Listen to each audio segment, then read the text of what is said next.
sinasabi ko, Mrs. Chair. Ano na yung totoo? Yung totoo, may lisensya na tayo na quadruple A ngayon.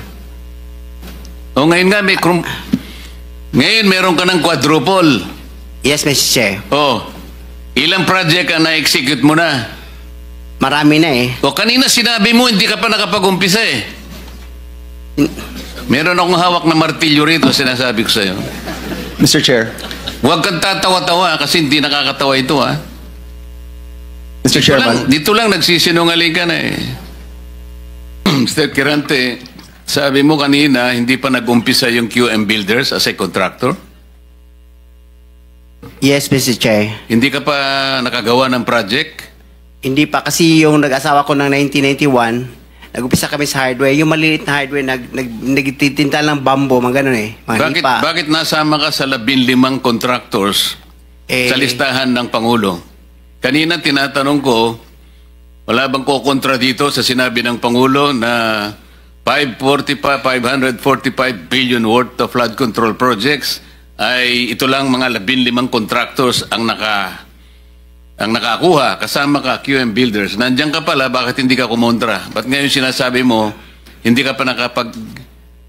Pasensya na, Mr. Chair, kasi medyo nahiya ako. So sinasabi mo, mali ang Pangulo with respect to your company? Yung data is mali eh. Kasi ang totoo, yung 414 projects na nakuha sa QM, totoo lang ha, is only 86 projects. Mr. Chair. Teka muna, sabi mo hindi ka pa nakapag-umpisa eh. Ano yung sinasabi mong project? Ano ko lang siguro, bagitin ko lang. Noong 2003, nakalisensya na kami sa pickup, only category D. Hanggang noong 2024, naging quadruple A na tayo. Pero dumaan pa kami ng single A, noong 2011 hanggang nag-triple A tayo ng 2017 hanggang naging quadruple A tayo ng 2024. Mr. Secretary, naiintindihan mo ba yung sinasabi niya? Sabi mo hindi ka pa nakapag-umpisa ng project. Paano ka naging quadruple A? Ano ko lang, Mr. Che, yung sinasabi kong 1992 is hardware pa yon. Yung nakita niyo yung hardware.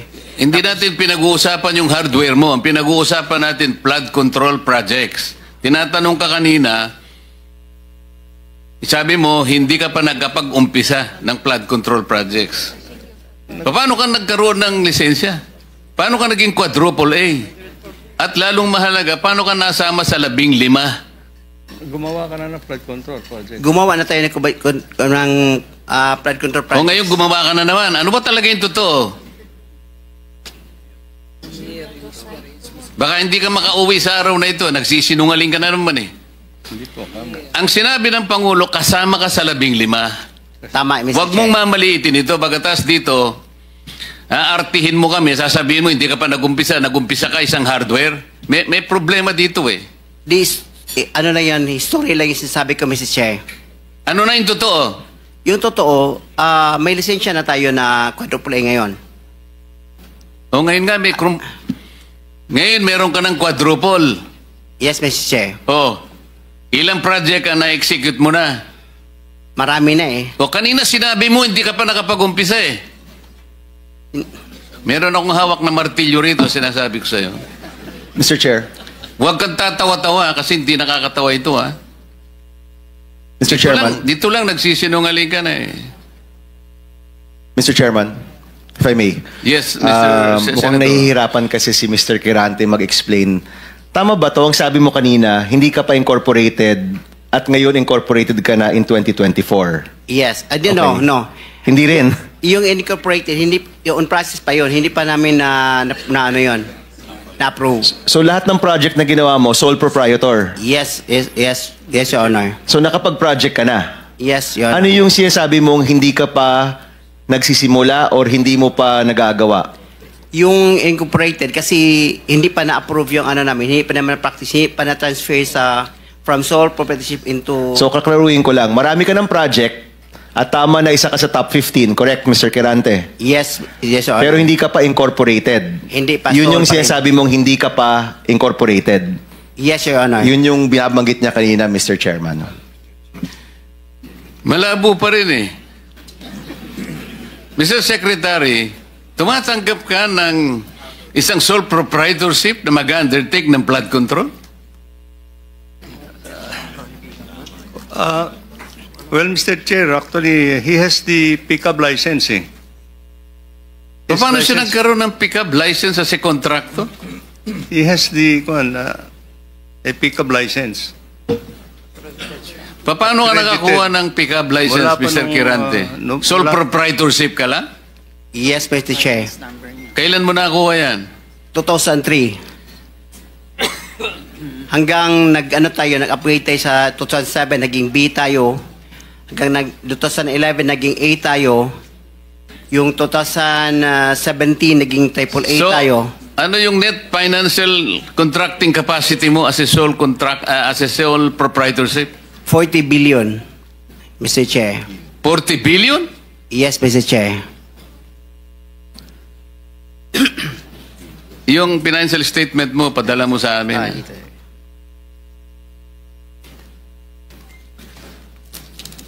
Mr. Chair, if I may. Mr. Chair, Teka muna, si Senator JB muna para matapos natin lahat. quick lang para sa kanya. Kanino? Kay Randy. Habang hindi pa siya umalis. Naniniwala ka pa dyan? Naintindihan ko, Mr. Chair, dahil tingin ko, Bisaya ito, hirap mag-express ng sarili niya in Tagalog. Kaya, I would rather advise him na uminom ka ng tubig, mag-inhale ka, relax ka, at ang pagsalita mo, huwag mo masyadong bilisin.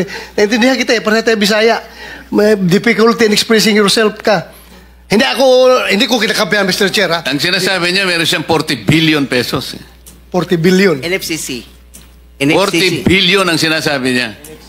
NFCC, Mr. Chair. Kaya nga, 40 billion pesos. Yes, Mr. Chair. Oh. Naniniwala ka, Mr. Senator? Ano yung NFTC, Mr. Chair? Hindi ko... Net financial contracting capacity. Totoo, tinoon na, bay. Ha? Yeah. May 40 billion ka. Yes. Nakadeposito sa bangko na. Ano sa mga? Ay, Paano? hindi. Yung NFCC kinuha sa... Ano yan? Yen o pesos? Asset yan. Kasi yung NFCC, kinukompute ng times 15 yon, Mr. Chair. Halimbawa, may 1 billion ka sa bangko. Pwede ka sa 15 billion. So, halimbawa, may pera ka sa bangko na 2 billion, ibig sabihin, pwede ka sa 30 billion. Yan ang computation. Kaya tayo yung pera natin, kasama na yung mga assets, more than 2 billion. Kaya, i-multiply natin ng 15, abot ng 40 billion. Kaya kami monta hanggang 40 billion. Mr. Chairman, Mr. Kirante, ito tinitignan. Ano yung 2015 na QM Builders Incorporated? Ina-apply namin dyan sa SEC, Your Pero Honor. 2015 pa siya. Pero hindi pa namin tinatransfer Transfer to? to sole proprietorship into incorporated. Hindi, ito, incorporated na ito eh. This is a corporation. Kasi ang explanation ng bookkeeper natin, yung natin gahandle, yung experience from sole proprietorship, itatransfer muna sa Hindi, incorporated. iba yung experience, iba yung corporate entity. Ha? Incorporate entity is 2015 nandyan na siya. Pero sinasabi nyo, walang nangyayari. Wala nangyayari. Ang Ina-apply lang. ginagamit nyo since noon pa ay yung inyong sole proprietor. Yes, Your Diyan Honor. pumapasok inyong income, in other words. Yan din ginagamit nyo pagbibid ng mga projects. Yes, Your Honor. Tama? Ganun pa? Ganun ba ho ang interpret? So, dalawang entity, yung sole proprietor at yung incorporation. Yes, Your Honor. Okay. Sabit nyo na lang ho sa amin yung mga dokumento na yan. Thank you, Mr. Chairman. Senator JB? Thank you, Mr. Chair. Mr. Chair, siguro ang gusto natin dito, aside from the accountability that we're looking for, ang gusto natin ma-achieve in aid of legislation. Mr. Chair, I have the second bill that I filed in this Congress is a comprehensive master plan for infrastructure development. Na kahit sino po ang maging presidente, when it comes to infrastructure, especially big ticket items, dapat po tuloy-tuloy. Tulad ho ng mga floodway projects, kanina nabanggit ni Secretary, it transcends different multi-year po ito at it may transcend different administrations, no? Ang tanong ko lang, Mr. Secretary, siguro matagal na rin ho kayo nasa DPWH. Dati po meron tayong Napindan, Channel, Manggahan Floodway, and other big flood control projects. Pero parang lately, do we have similar flood control projects of this magnitude? Yung ganito kalaki. Kasi sa tingin ko po, siguro sagutin nyo rin po ko, yung taon-taon na pinoproblema ng Central Luzon, ng Bulacan, ng Pampanga, kamakailan tayo nandito rin. Ang kailangan po talaga rito, floodways, spillways, and water impounding. So, Mr. Secretary, at present, meron ho ba tayong ganitong mga uri ng proyektong ginagawa? Before the Secretary answers that question, let me acknowledge the presence of our senior Vice Chair of this committee, Senator Alan. You can now answer the question. Thank you, Mr. Chair. Yes, Mr. Chair. We have similar projects of that magnitude in the other river basins, major river basins in the country, Mr. Chair, that are financed by official development assistance, Your Honor. And in these major river basins, they have a comprehensive master plan, Your Honor. But Mr. Secretary, as we had discussed already, no matter how comprehensive these river basin master plans, until and unless you are able to coordinate with that office that we made reference to earlier, yes. This is the River Basin Control Office, walang mangyayari dyan. Because it should have been an integrated one. That's Kahit na 100 river basins pa yan, with their separate and individual master plans, kailangan pong coordinated per the mandate of the law na nakalagay sa balikat ng RBCO. So sa ngayon, wag po natin munang gawing parang sagot na makapagbibigay ng kapayapaan ng loob sa ating mga kababayan. Wala pa po tayong na-accomplish in relation to an integrated master plan that will answer the continuing problem of flood ravages in this country, Mr. Secretary. That's correct.